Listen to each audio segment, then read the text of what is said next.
Zero views. The government of Kogi State has called this press briefing to debunk the blatant lies told against her before the Lagos Division of the Federal High Court by the Economic and Financial Crimes Commission, EFCC, amplified in the media by sections of the press and capitalized upon by shameless political vested interests.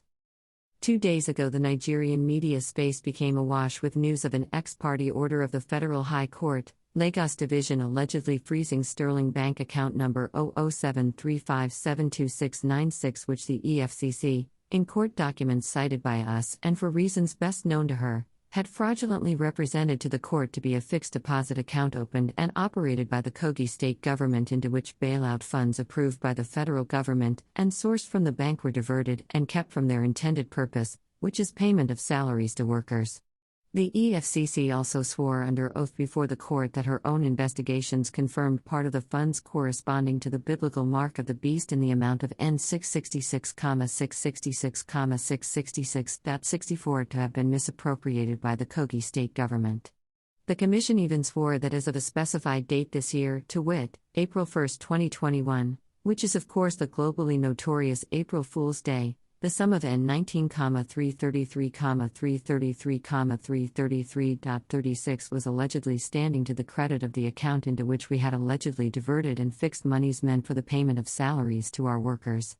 The EFCC alleged to the court in self-righteous indignation that she sought an ex-parte order to secure the balance of the alleged funds still in the account from further dissipation pending investigation and possible prosecution of unnamed malfeasors. Sections of the media ran with the EFCC's fantastical tales, unverified, unexamined and unchecked.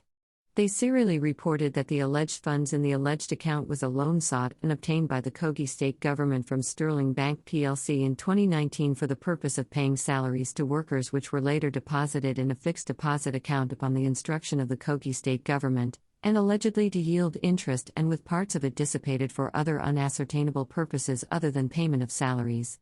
Gentlemen of the press, for the records, the Kogi state government vehemently denies having the sum of N19,333,333,333.36, or any other sum in a fixed deposit account with Sterling Bank plc as alleged. The Kogi state government states that it never gave any instruction to Sterling Bank plc, and the said bank also did not fix on its behalf any bailout fund or any other funds. The Kogi state government states that as of the 23rd day of July, 2019, when she utilized the monies for the payment of salaries and allowances to Kogi state civil servants, and up to the 31st day of August 2021 when the purported court order was procured, it had approximately N46,000,000.00 cumulatively in the salary and bailout accounts it operates with Sterling Bank plc. Now to the background. Upon the assumption of office of the current administration in Kogi state, the state was in arrears of salaries and allowances to civil servants and pensioners in excess of N50 billion naira. The previous administration had applied for bailout funds from the federal government to settle the said arrears but could not access the funds until the expiration of their tenure. Yahaya Bello therefore pursued the bailout fund applications and secured Mr. President's approval for the funds, which were dispersed in tranches.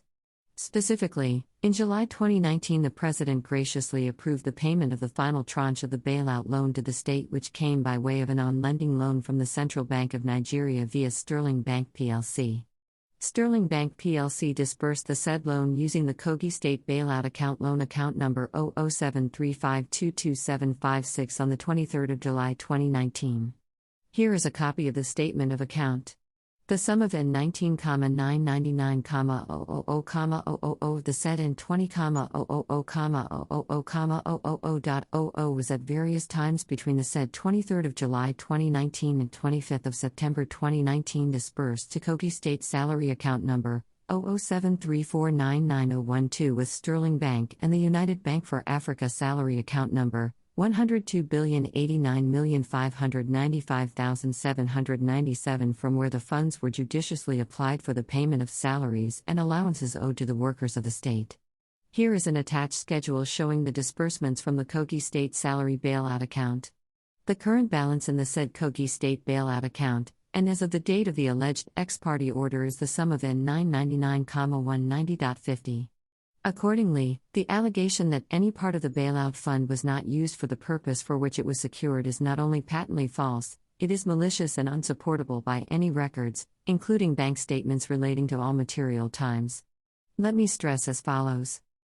A. That is of the 31st day of August 2021 when the court ordered to preserve the phantom sum of N19,333,333,333.36 was allegedly made, the Kogi State Salary Account Number 0073499012 where the sum of N19,999,000,000 was transferred to since 2019 for the payment of salaries had a credit balance of N44,816,195.24.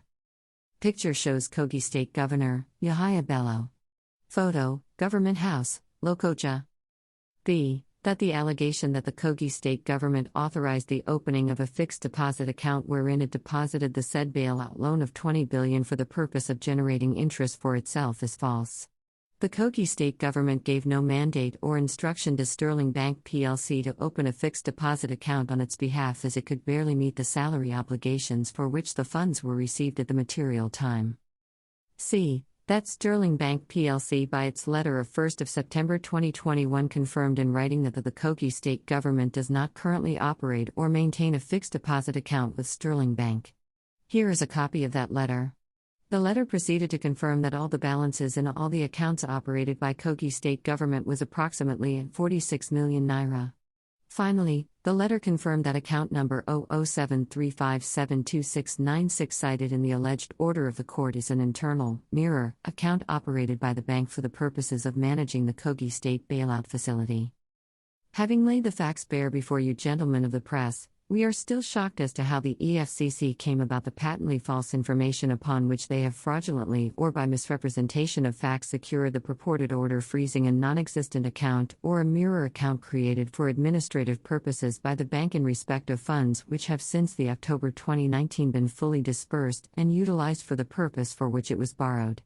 We want to put it on record at this point that at no time during this entire concatenation of unfortunate events did the EFCC invite or question, much less seek clarification, from this government or any of her officials in relation to such weighty matters.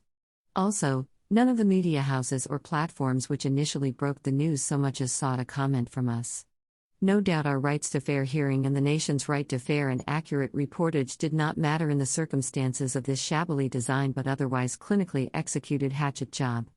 This is neither happenstance nor coincidence, but a coordinated hostile action. We remain concerned that a federal agency of the caliber and responsibilities of the EFCC, which is charged to combat financial fraud, is the one engaging in fraud and misrepresentation of facts for the purpose of securing needless orders meant to ridicule a court of competent jurisdiction while simultaneously attempting to drag the pristine white robes of the most transparent and accountable state government in Nigeria, to wit, the Kogi state government led by His Excellency, Governor Yahaya Bello, in their barrel of palm oil. While we are yet to conclude on the EFCC's motive for this dishonorable act, we cannot but wonder if the new EFCC is now lending its machineries for the use of politicians and detractors to tarnish the image of a state that has enjoyed the confidence and commendation of domestic and international partners as a bastion of accountability and integrity. Kogi State of Governor Yahaya Bello is the only state ever to score 100% in the state's fiscal transparency, accountability and sustainability program of Nigerian states. We recently received commendations from the Office of the Accountant General of the Federation for being one of the very few states to have adopted the IPSAS accrual basis accounting, which is to enhance transparency and accountability in financial reporting in the public sector. While we cannot estimate the extent of the damage caused by this unwarranted attack of the EFCC to the image of the state and the reputation of the governor and his entire team, including members of the financial team whose names have been mentioned and preserved forever on the internet in relation to this disgraceful episode, we believe, apart from other legal actions which will be taken against the EFCC, that this press release is most necessary to set the record straight and disabuse the minds of Nigerians who have received this fake news. Consequently, we urge Nigerians to know that the various news surrounding the alleged conversion of salary bailout funds in Kogi State are fake. The allegations and acts are those of malicious men and women employing the machineries of government to do the bidding of their seen and unseen allies. The Kogi state government will seek appropriate redress and will resist most vehemently the instant attempt and any further attempt to bring her into disrepute. His Excellency, Governor Yahaya Bello and his new Direction Administration in Kogi State would like to assure our citizens, partners, investors, and the general public that our commitment to transparency, probity, and accountability in office will remain unrivaled in the country. We shall continue to provide good governance and the dividends of democracy without unwavering, and in spite of unholy distractions such as this one. We shall also continue to expand our investments in the security, unity, peace, and prosperity of all our people while promoting cooperation and integration, affirmative action, youthful endeavor, equality, equity, and justice as the basis for our coexistence as citizens of one state and one nation. Thank you. At Views Exclusive Rights, Kogi State Governor, Yahaya Bello, September 2, 2021. Kindly support our vision of building a community of 1 million pen soldiers whose successes will be judged based on positive development in the society. 20 billion bailout fraud, EFCC is fraud, lied against me, Kogi Governor Yahaya Bello, September 2, 2021.